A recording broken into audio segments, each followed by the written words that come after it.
ஒரு சிலை வைக்கணும்னு நான் ரொம்ப ஆசைப்படுறேன்.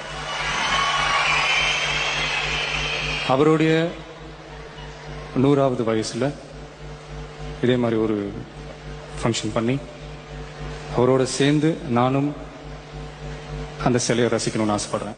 உங்க அப்பாவுக்கு வெங்கல சிலை வைக்கணும்னு ட்ரை பண்ணீங்கல்ல, அதுக்கு சுப்ரீம் கோர்ட் என்ன சொன்னாங்க? மக்களோட பணத்துல யாருக்கு புகழ் பாட பாக்குறீங்க அப்படின்னு கேட்டாங்கல்ல. அதுக்கு என்ன அர்த்தம் தெரியுமா?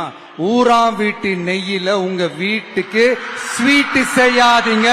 எப்படி? ஊராம் வீட்டு நெய்யில உங்க வீட்டுக்கு ஸ்வீட் செய்யாதீங்கன்னு அர்த்தம். மக்களோட ஒரு அடிப்படை வாழ்வாதாரத்துக்கு ஏதாவது பிரச்சனைக்குன்னு கேட்டா நிதி சுமைன்னு சொல்றீங்க.